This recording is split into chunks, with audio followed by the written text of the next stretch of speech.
شام کے جبل دخان کی طرف بھاگ جائیں گے اور دجال وہاں آ کر ان کا محاصرہ کر لے گا. یہ محاصرہ بہت سخت ہوگا، ان کو سخت مشقت میں ڈال دے گا. پھر فجر کے وقت عیسیٰ ابن مریم نازل ہوں گے. وہ مسلمانوں سے کہیں گے اس خبیث کذاب کی طرف نکلنے سے تمہارے لیے کیا چیز مانے ہے؟ مسلمان کہیں گے یہ شخص جن ہے، لہذا اس کا مقابلہ بڑا مشکل ہے، یعنی اس کے اندر صلاحیتیں کچھ ایسی ہیں. تو یہ تو طے ہو گیا کہ دجال ایک مرد ہوگا. اب سوال یہ ہے کہ دجال پیدا ہو چکا ہے یا ابھی پیدا ہوگا، یہ سوال ہے. یہ تو طے ہو گیا حدیث مبارکہ کی روشنی میں کہ تنظیمیں یا ملک یہ اس کے معاون تو ہو سکتے ہیں، اس کے لیے کام تو کر سکتے ہیں، لیکن یہ نام صرف ایک خاص شخص کا ہے. اب یہ ہے کہ وہ پیدا ہو چکا ہے یا نہیں، اس کے لیے مجھے ایک طویل حدیث ہے، لیکن میں خلاصہ آپ کے سامنے جو ہے وہ پیش کروں گا. یہ حدیث مبارکہ آپ پڑھ سکتے ہیں جا کے مسلم شریف میں. مسلم شریف کے کتاب الفتن کے اندر آپ کو یہ حدیث ملے گی. اس کا میں صرف ترجمہ پیش کرتا ہوں. فاطمہ بنت قیس فرماتی ہیں کہ حضور صلی اللہ علیہ وسلم کے اعلانچی نے اعلان کرنے والے نے الصلاۃ جامعہ کہ نماز کا ٹائم ہو گیا ہے. تو میں نماز پڑھنے مسجد گئی. حضور صلی اللہ علیہ وسلم کے ساتھ نماز پڑھی. نماز کے بعد آپ ممبر پر جلوہ افروز ہوئے اور مسکرا رہے تھے. فرمایا ہر شخص اپنی جگہ بیٹھا رہے. پھر فرمایا تم جانتے ہو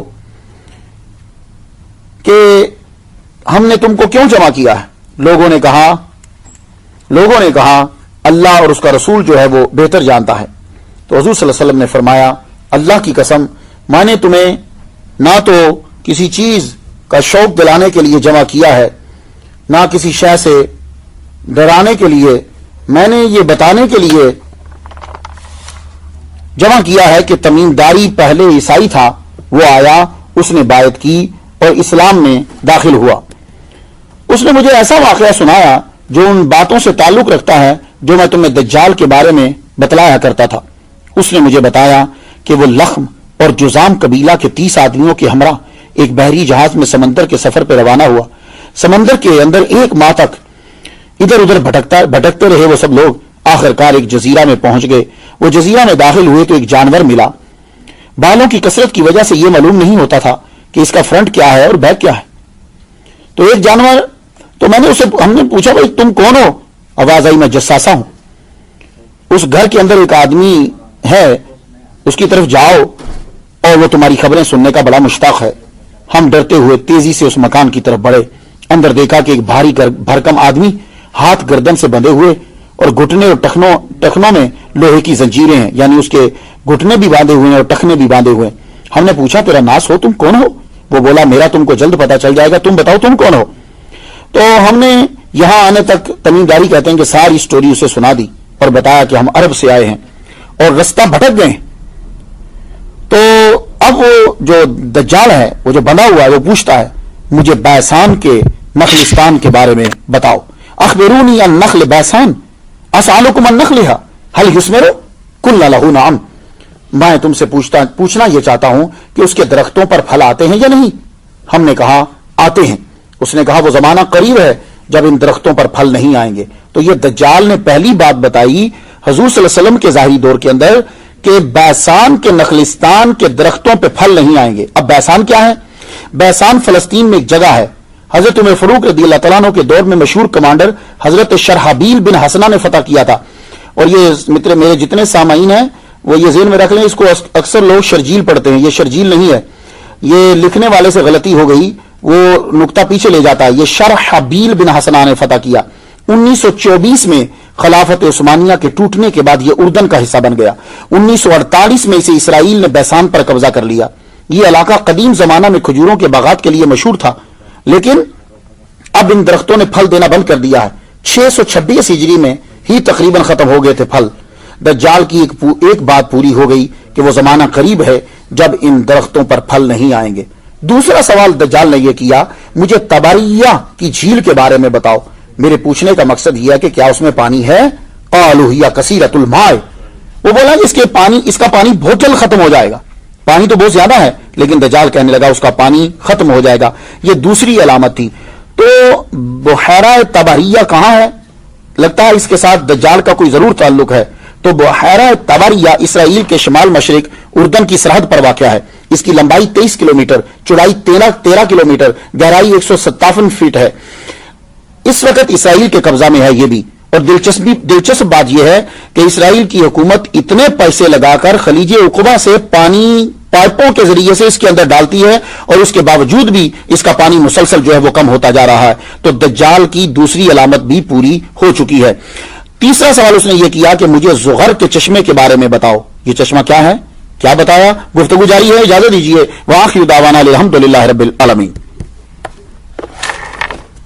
موجود ہیں ان کو کہتے ہیں السلام علیکم۔ وعلیکم السلام۔ اعوذ باللہ السمیع العلیم من الشیطان الرجیم، بسم اللہ الرحمن الرحیم۔ تمام نبیوں کے سردار حضرت محمد صلی اللہ علیہ وآلہ وسلم اور تمام مذاہب کے سردار دین اسلام کے پیروکاروں، السلام علیکم ورحمۃ اللہ تعالی وبرکاتہ۔ مجھے نہیں معلوم تھا کہ اس ٹاپک کو اتنی توجہ سے لوگ جو ہیں وہ سماعت کریں گے۔ ویب سائٹ کے یوٹیوب کے اوپر کل کا ہی ہمارا جو ہے وہ کافی لوگوں نے جو ہے اسے سنا، تو اس میں دلچسپی بھی کافی ہے۔ اور ایک بات آپ سوچتے ہوں گے کہ مختار نعیمی تم نے اس ٹاپک کو کیوں شروع کیا؟ وجہ یہ ہے کہ حضور صلی اللہ علیہ وسلم نے فرمایا کہ قیامت کی علامات میں سے ایک علامت یہ ہے کہ مولوی خطبہ جو ہے یہ دجال کا ذکر کرنا چھوڑ دیں گے۔ تو میں ذکر کر رہا ہوں تاکہ آپ کو یقین رہے کہ ابھی قیامت بہت دور ہے، جلدی نہیں ہے۔ تو اس ٹاپک جاننا بھی اس کے بارے میں ضروری ہے، کیونکہ ہر نبی اپنے اپنے دور کے اندر دجال کے بارے میں بتلاتا رہا ہے۔ ہمارے ساتھ رہیے اور اپنی انفارمیشن جو ہے وہ نالج بڑھاتے رہیے۔ سنیے، دجال سے جس کی ملاقات ہوئی، تمیمداری کی، اس نے آ کے حضور صلی اللہ علیہ وسلم کو جو واپس آ کر سٹوری بتلائی، اس میں تیسرا سوال یہ تھا، اور آج یہ تیسری قسط ہے، تیسرا حصہ ہے، کہ وہ جو دیر کے اندر بیٹھا ہوا تھا آدمی، بھاری بھرکم جسم والا، گھنگریالے بال چھوٹے اس کے، کہنے لگا مجھے زغر کے چشمے کے بارے میں بتاؤ۔ تو زنجیر میں جکڑے آدمی نے کہا کیا چشمے میں پانی ہے اور لوگ اس پانی سے کھیتوں کو سیراب کرتے ہیں؟ تو ہم نے کہا اس میں بہت پانی ہے اور شہر کے رہنے والے اس سے کھیتوں کی آبیاری کرتے ہیں۔ زغر جو ہے یہ حضرت لوط علیہ السلام کی چھوٹی بیٹی کا نام ہے۔ ان کی 2 بیٹیاں تھیں، اور دونوں بیٹیوں کو جو دفنایا گیا وہ چشمے کے پاس دفنایا گیا، فاؤنٹن کے پاس۔ یہ زغر جو آپ کی بیٹی کو جو دفنایا گیا، تو وہاں عین زغر جو ہے وہ مشہور ہو گیا۔ یہ زغر جو ہے یہ جگہ بھی ڈیڈ سی کے مشرق میں ہے۔ یہ جو زغر ہے نا جس کے بارے میں وہ پوچھ رہا تھا دجال، یہ ڈیڈ سی کے مشرق میں ہے، اور یہ جگہ بھی اب اسرائیل میں، اس ملک کے اندر جو ہے وہ آتی ہے۔ یہ ہے اس کی آخری علامت جو اس نے پوچھی تھی، کیونکہ ابھی تک اس میں پانی ہے اور کھیتوں کو آبیار کیا جاتا ہے۔ چوتھا سوال دجال یہ کرتا ہے مجھے نبی الامیین صلی اللہ علیہ وسلم کے بارے میں بتلاؤ، انہوں نے کیا کیا ہے؟ یہ وہ پوچھنا چاہ رہا ہے کہ انہوں نے کیا کیا ہے۔ ہم نے کہا وہ مکہ سے نکل کر مدینہ میں آ گئے ہیں۔ اس نے پوچھا کیا عربوں نے جنگ کی ہے؟ ہم نے کہا ہاں۔ بولا اب کیسی حالت ہے؟ کہا ارد گرد کہ عرب جو تھے وہ مغلوب ہو چکے اور ان پر محمد صلی اللہ علیہ وسلم غالب آ گئے ہیں۔ انہوں نے ان کی اطاعت قبول کر لی ہے۔ تو وہ بولا ان کے لیے یہی بہتر ہے کہ وہ اطاعت قبول کر لیں۔ اب میں تمہیں اپنے بارے میں بتاتا ہوں۔ تم نے مجھ سے پوچھا تھا نا کہ تم کون ہو، اب میں تمہیں اپنے بارے میں بتاتا ہوں۔ میں دجال ہوں، مجھے ان قریب خروج کی اجازت مل جائے گی۔ یہ پوری حدیث جو ہے یہ بہت ساری چیزیں ہمیں بتلاتی ہے، مسلم شریف میں ہے اور کتاب الفتن کے اندر۔ اس طویل حدیث کے بعد بہت سی معلومات حاصل ہوئی ہمیں۔ ایک یہ کہ دجال جو ہے وہ مرد ہے، بہت عرصہ سے ہے وہ، اور زمین کے اوپر ہے۔ اس حدیث کو پڑھنے کے بعد دجال کی رہائش گاہ کا بھی کچھ علم ہوتا ہے، کچھ کہ وہ کہاں رہتا ہے۔ اب آگے ہم پڑھتے ہیں اور تحقیق کرتے ہیں کہ وہ اس وقت کہاں ہے دجال۔ دجال اس وقت کہاں ہے، لوگ کیوں نہیں تلاش کر پائے جبکہ سیٹلائٹ کے ذریعے زمین کا چپا چپا چھان مارا ہے۔ اس وقت جتنے لوگ میری تقریر سن رہے ہیں، آپ ابھی گوگل پہ جائیں، اگر آپ پے نہیں کرتے تو ذرا